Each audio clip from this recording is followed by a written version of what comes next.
Hi hello welcome to our channel.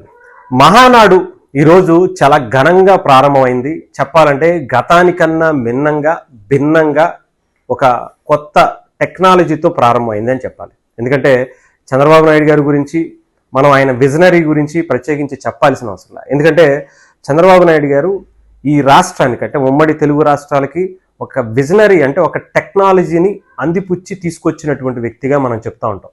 అలాంటి ఆయన ఇప్పుడు 2026వ మహానాడు ఆయన ఒక అద్భుతమైనటువంటి రీతిలో అంటే ఒక టెలికాన్ఫరెన్స్కి సంబంధించి అందరి దగ్గర ప్రతి ఎవరి ఏ నియోజకవర్గంలో ఏ ఊరి నుంచే వాళ్ళందరూ కూడా చంద్రబాబు నాయుడు గారితో మాట్లాడే విధంగా ఆయన వాళ్ళతో మాట్లాడే విధంగా ఒక అద్భుతమైనటువంటి టెక్నాలజీని ఉపయోగించుకుని ఆయన వర్చువల్గా ఆయన ఒక మహానాడుని ఈసారి జరపడం అనేది జరుగుతుంది.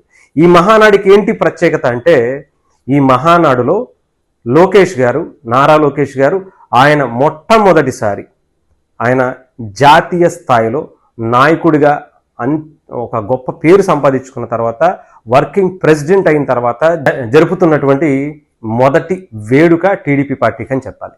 అలాంటి ఈ మహానాడులో ఈ ఒక వర్చువల్గా జరగడంతో పాటు ఒక అద్భుతమైనటువంటి విషయం ఏంటంటే తెలంగాణకి సంబంధించినటువంటి ముఖ్యంగా రేవంత్ రెడ్డి గారి ప్రభుత్వంలో అధికారంలోకి వచ్చిన తర్వాత ఎన్టీఆర్ గారి విగ్రహం మైత్రివనం దగ్గర అమీర్పేటలో ఏర్పాటు చేస్తాను అని చెప్పి ఆయన ఇచ్చినటువంటి మాటని ఈ మహానాడు తొలి రోజే చాలా గొప్ప అద్భుతమైనటువంటి విగ్రహాన్ని అక్కడ ఒక గొప్ప మహానాడుని ఇక్కడ చేసుకుంటున్నటువంటి పరిస్థితి కనిపిస్తుంది. అలాగే అక్కడ కూడా తెలంగాణలో కూడా ఇదే తరహా ఆదరణ కూడా ఈరోజు రేవంత్ రెడ్డి గారు ఇచ్చేటువంటి ఆ సపోర్టుతో అక్కడ కూడా చేసుకుంటున్నారనే చెప్పాలి.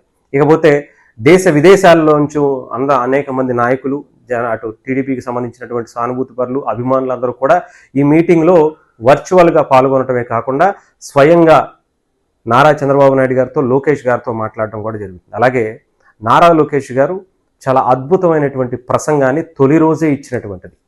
చాలా ఆయన పార్టీకి ఎదుగుదలకి రేపు వచ్చేటువంటి ఎలక్షన్స్తో పాటు ఎలా మనం ప్రణాళికబద్ధంగా ముందుకు వెళ్ళాలి, కూటమిలో కలిసి ఉన్నాం కాబట్టి అటు పవన్ కళ్యాణ్ గారిని కూడా ఈ మహానాడు వేదిక మీద ఎలా అయితే ఆయన గురించి మాట్లాడుతున్నటువంటి విధానం కావచ్చు, కలుపుగోలుతనంతో అటు కూటమిలో మూడు పార్టీలతో కలిసి వెళ్ళేటువంటి ఆలోచన నారా లోకేష్ గారు ఆయన ప్రసంగం ద్వారా ఇచ్చినటువంటి ఒక సందేశాన్ని కావచ్చు, ఇదంతా కూడా చాలా అద్భుతం అని చెప్పాలి. అందరూ కూడా ఒక పండగల టీడీపీకి సంబంధించి అంటే చాలా పార్టీలు వాళ్ళ ఆవిర్భావ దినోత్సవాలు లేదంటే ఇలాంటి కార్యక్రమాలు ప్లేనరీలన్నీ చేసుకుంటూనే ఉంటాయి. బట్ ఎందుకు డిఫరెంట్గా ఎప్పుడూ కూడా మహానాడు అంటే టీడీపీకి సంబంధించి ఒక పార్టీ పుట్టినటువంటి రోజుగా ఎన్టీఆర్ గారికి సంబంధించినటువంటి జన్మదినానికి సంబంధించి ఈ రోజు జరుపుకోవటం ఇవన్నీ కూడా మహానాడికి ఒక ప్రత్యేకమైనటువంటి స్థానం ఉంటుంది. ఎప్పుడూ కూడా చాలా గ్రాండ్గా చేసుకుంటుంది.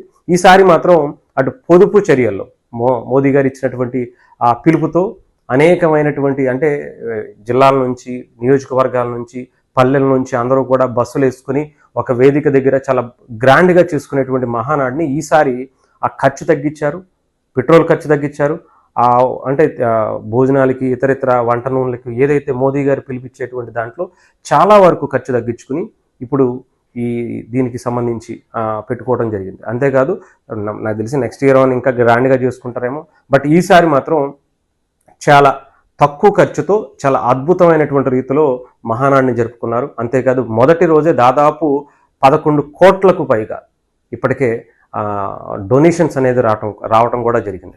మొదటి రోజే ఇంత గ్రాండ్గా చేసుకోవడంతో పాటు మిగతా 2 రోజులు కూడా ఉంది. దాంట్లో ఇంకా చాలా అద్భుతమైనటువంటి వక్తలు చాలా కార్యక్రమాలు కూడా ఉండబోతున్నాయని కూడా తెలుస్తుంది. కొంతమంది కార్యకర్తలతో వాళ్ళ నియోజకవర్గాల్లో వాళ్ళ ఇంటి దగ్గరే ఉన్నటువంటి వ్యక్తులతో కూడా చంద్రబాబు నాయుడు గారు స్వయంగా మాట్లాడబోతున్నట్టుగా అటు టీడీపీ కార్యాలయం నుంచి స్వయంగా మాట్లాడబోతున్నట్టుగా కూడా తెలుస్తోంది. సో టీడీపీకి ఇది ఒక పెద్ద పండగ వాతావరణం అని చెప్పాలి. నారా లోకేష్ గారికి ఇది మొదటి మహానాడు అనే చెప్పాలి. అంటే గతంలో చాలా ఉన్నా కూడా ఆయన వర్కింగ్ ప్రెసిడెంట్గా ఛార్జ్ తీసుకున్న తర్వాత ఇది మొదటిది కాబట్టి ఒక రథసారథిగా ఈసారి మహానాడును ఆయన నడుపుతున్నటువంటి పరిస్థితి చాలా అద్భుతం అని చెప్పి మనకైతే తెలుస్తూ ఉంది.